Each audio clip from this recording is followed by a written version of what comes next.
السلام علیکم ورحمۃ اللہ وبرکاتہ۔ محترم ناظرین، آج ہم بات کرنے والے ہیں اعتکاف کے مسائل کے سلسلے میں، اور اعتکاف کے سلسلے میں بہت ہی اہم معلومات کے سلسلے میں۔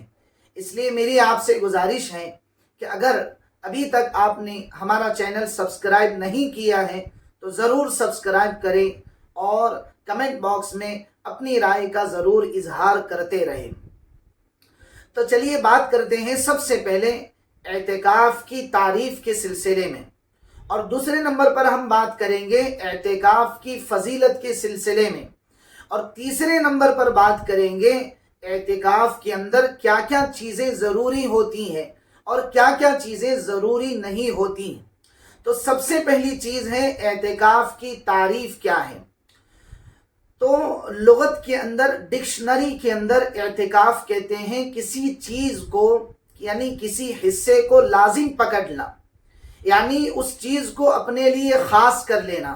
مثال کے طور پر تاجر اپنے لیے خاص کر لے کہ میں کپڑوں ہی کا کاروبار کروں گا، اور اسی طریقے سے دکاندار کسی بھی چیز کو اپنے لیے خاص کر لے تو اس کو ڈکشنری میں، لغت میں اعتکاف کہتے ہیں۔ یہ تو ڈکشنری کا معنی ہوا، لغت کا معنی ہوا۔ اب ہم اعتکاف سمجھتے ہیں شرعی اصطلاح میں اعتکاف کسے کہتے ہیں۔ تو شریعت کی نظر میں اعتکاف کہتے ہیں مخصوص عبادت کو مخصوص جگہ پر، مخصوص شرائط کے ساتھ اور مخصوص موقع اور مہینے کے اندر لازم پکڑ لینے کو اعتکاف کہتے ہیں۔ یہ شرعی اصطلاحی معنی ہے جو میں نے آپ کے سامنے ابھی پیش کیا ہے۔ تو محترم ناظرین، آپ نے اعتکاف کے لغوی معنی بھی سمجھ لیے، ڈکشنری کے معنی بھی، اور آپ نے اعتکاف کی شرعی تعریف بھی ابھی آپ نے سن لی۔ تو چلیے اب ہم آتے ہیں اعتکاف کی فضیلت کے بارے میں۔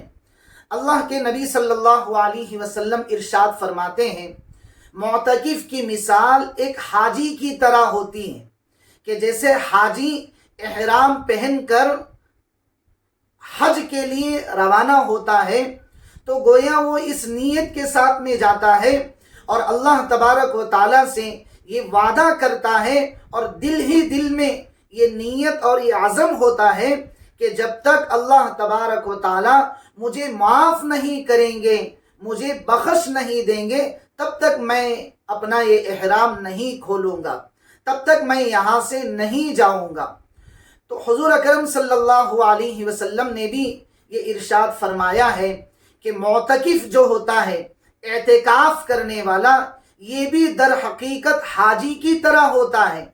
یعنی جس طریقے سے ایک حاجی یہ نیت اور یہ عزم اور یہ حوصلہ لے کر بیٹھتا ہے اور احرام پہنتا ہے کہ جب تک مولا معاف نہیں کرے گا تب تک میں اپنا احرام نہیں اتاروں گا، اسی طریقے سے گویا معتکف اعتکاف کرنے والا بھی یہ عزم اور یہ حوصلہ اور اس نیت کے ساتھ میں بیٹھتا ہے کہ جب تک رحمان کے دربار سے میری بخشش کے فیصلے نہیں ہوں گے اس وقت تک اس کے در سے میں اٹھ کر نہیں جاؤں گا۔ یہ حضور اکرم صلی اللہ علیہ وسلم نے تعریف فرمائی۔ ایک جگہ حضور اکرم صلی اللہ علیہ وسلم نے ارشاد فرمایا کہ اعتکاف کرنے والا یہ ایسا گناہوں سے پاک رہتا ہے، صاف رہتا ہے، کہ جیسا کہ ایک آدمی حج کر کے واپس آنے کے بعد گناہوں سے پاک اور صاف ہوتا ہے۔ تو محترم ناظرین، عرض کرنے کا مقصد اور منشا یہ ہے کہ اعتکاف کی بہت ساری فضیلتیں اللہ کے نبی صلی اللہ علیہ وسلم نے ارشاد فرمائی۔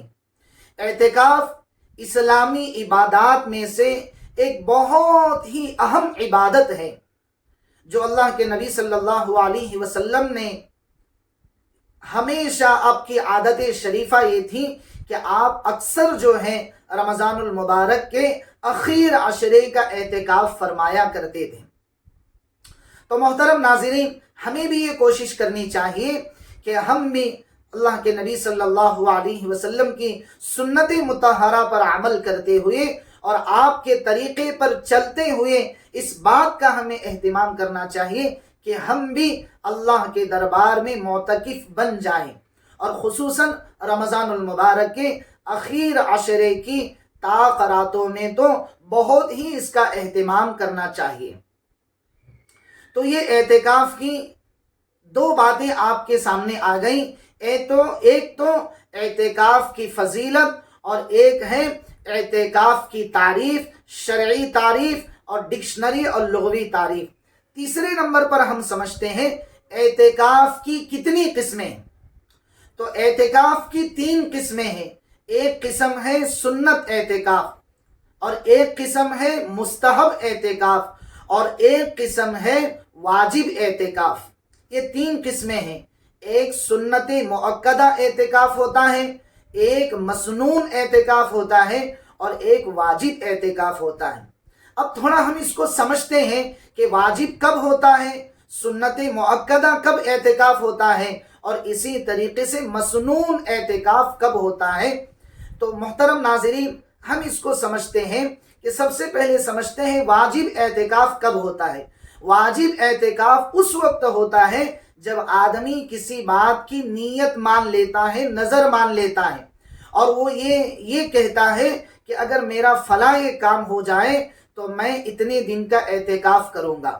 جب آدمی نے اس طرح کی نیت کر لی اور جب اس کا وہ کام ہو گیا، تو اب اس نیت کرنے والے پر واجب ہے کہ وہ اپنے اس نیت مانے ہوئے اعتکاف کو پورا کرے۔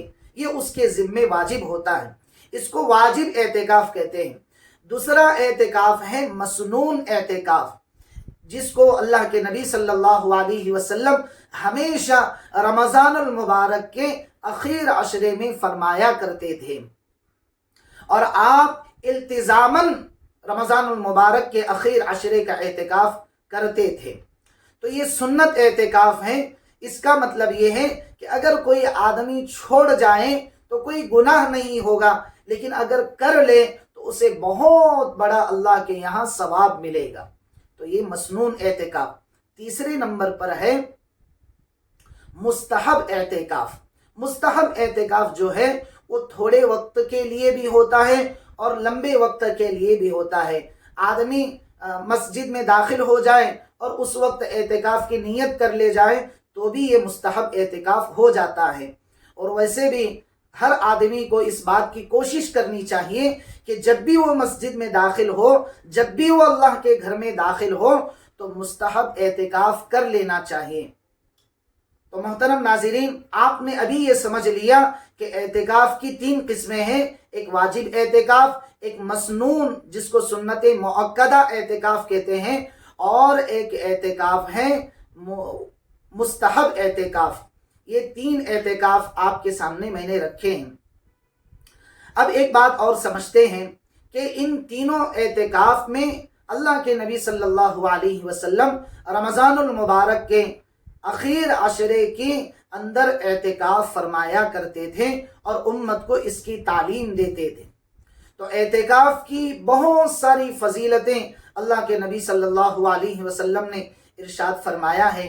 تو ہمیں چاہیے کہ مردوں اور عورتوں کو چاہیے کہ وہ مرد و حضرات جو ہیں وہ مسجد میں اعتکاف کریں، اور مستورات جو ہیں، عورتیں جو ہیں، وہ اپنے گھروں میں اعتکاف کر لیں۔ اور اعتکاف کرنے والوں کو اس بات کا بھی اہتمام کرنا چاہیے کہ وہ اپنے لیے کوئی خاص جگہ متعین کر لیں جس میں وہ ٹھہرے، جس میں وہ بیٹھے، جس میں وہ عبادتوں کا اہتمام کرے۔ اور مستورات کے لیے تو بہت سہولتیں ہیں کہ وہ اپنے گھر میں کسی ایک جگہ کو اعتکاف کے لیے مخصوص کر لیں، اور پھر اس جگہ پر رہتے ہوئے وہ گھر کی بچیوں سے، گھر کے دوسرے افراد کے ذریعے سے وہ اپنے گھر کے کام کاج کو بھی کرتی رہیں اور ادھر مفت کا ثواب بھی حاصل کرتے رہیں۔ تو اعتکاف کی بہت فضیلتیں ہیں، اس لیے میری آپ محترم ناظرین سے گزارش ہے کہ ہم خصوصاً رمضان المبارک کے اخیر عشرے کا اعتکاف کرنا چاہیے۔ اس کی بہت بڑی فضیلتیں ہیں۔ انشاءاللہ آئندہ ایپیسوڈ میں ہم آپ کے سامنے یہ ضرور مسائل رکھیں گے کہ اعتکاف میں کن کن باتوں کا اہتمام ضروری ہے، اور کن چیزوں سے بچنا ضروری ہے اور کن چیزوں کا اہتمام کرنا چاہیے اور کن چیزوں سے دور رہنا چاہیے۔ تو محترم ناظرین، آج ہم اسی پر اپنا یہ ایپیسوڈ ختم کرتے ہیں۔ السلام علیکم ورحمۃ اللہ وبرکاتہ۔